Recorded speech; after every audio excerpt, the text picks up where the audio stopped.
Forensic report ট্রাইব্যুনালে 227 জনকে হত্যার লাইসেন্স পেয়ে গেছে, বক্তব্যটি শেখ হাসিনার।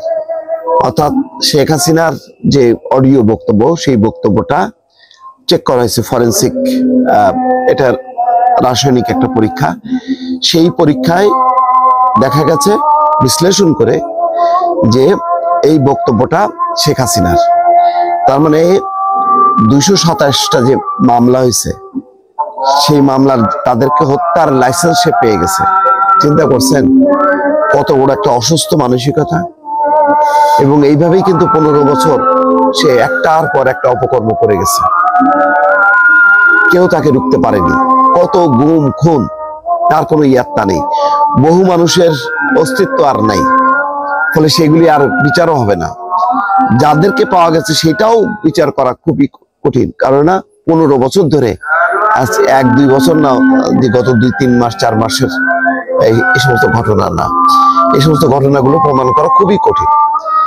আর যাদের কোনো অস্তিত্ব নেই তাদেরকে কিভাবে সম্ভব? কিন্তু দেখেন, এই একটা বিষয়ে একটা পরিষ্কার মানে বক্তব্য, তার যে অডিও, সেটা বিশ্লেষণ করে দেখা গেছে যে শেখ হাসিনার বক্তব্যে এটা পাওয়া গেছে। 227 জনকে হত্যার লাইসেন্স পেয়ে গেছে এমন একটি অডিওর বক্তব্য ফরেন্সিক বিশ্লেষণে এটি সাবেক প্রধানমন্ত্রী শেখ হাসিনার কণ্ঠ বলে প্রমাণ পেয়েছে আন্তর্জাতিক অপরাধ ট্রাইব্যুনালের তদন্ত সংস্থা। বুধবার বিষয়টি নিশ্চিত করেছেন ট্রাইব্যুনালের chief prosecutor Tajul Islam. Chief prosecutor বলেন, অনলাইনে ছড়িয়ে পড়া একটি অডিওতে একজনকে বলতে শোনা যায়, আমার বিরুদ্ধে 227টি মামলা হয়েছে, তাই 227 জনকে হত্যার লাইসেন্স পেয়ে গেছে। তদন্ত সংস্থা এই অডিওর ফরেন্সিক পরীক্ষা করে তা শেখ হাসিনার বলে নিশ্চিত পাওয়া গেছে। এই বক্তব্যের প্রেক্ষিতে আন্তর্জাতিক অপরাধ ট্রাইব্যুনালের বিচার কাজে হস্তক্ষেপ এবং হুমকি দেওয়ার অভিযোগ এনে শেখ হাসিনার বিরুদ্ধে আদালত অবমাননার অভিযোগ দাখিল করা হয়েছে।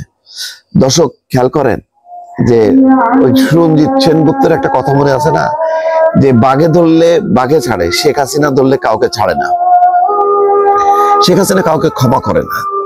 এবং মাসুদ কামালের একটা বক্তব্য শুনছিলাম যে শেখ হাসিনা আসলে বাংলাদেশের মানুষকে বিশ্বাসঘাতক বলে প্রতিপন্ন করে, ফলে তাদের প্রতি কোনো দয়া, মায়া, মমতা একেবারেই নেই।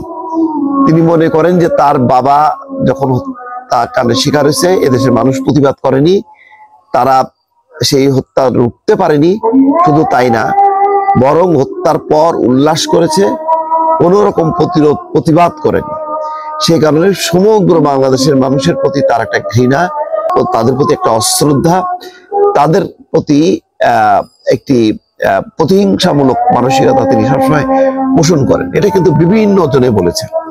এবং আমি সর্বশেষ সেদিন মাসুদ কামালের মুখে বললাম যে মানুষটা আসলে প্রতিশোধ নেওয়ার জন্য বাংলাদেশের 15 বছর দেখেন এই ধরনের শাসন ব্যবস্থা একেবারে সামরিক শাসকরা ছাড়া কেউ করেনি। এর সাথেই বলা হয় সামরিক স্বৈরাচার 9 বছর ছিল, আর তিনি তার ডাবল প্রায় 15 বছর শাসন করে গেছে, কোনো রকম গণতন্ত্রের ধার ধারেনি।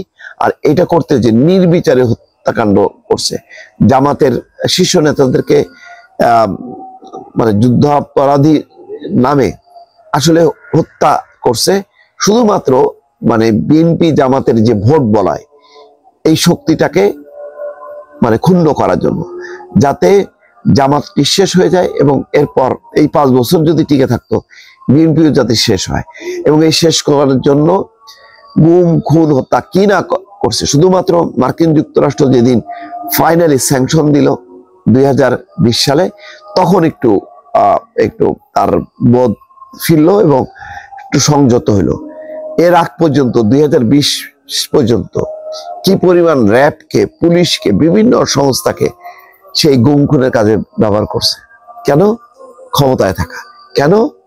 বাংলার মানুষের বিরুদ্ধে প্রতিশোধ নেওয়া। সুতরাং আজকে এই যে 227টা মামলা, এই যে মামলায় যারা বাদী, তাদের অবস্থা কি দাঁড়াবে? শেখ হাসিনার বিরুদ্ধে মামলা করার জন্য প্রত্যেককে ধরে ধরে সে খুন করবে, এই ব্যাপারে কোনো রকম সন্দেহ নেই।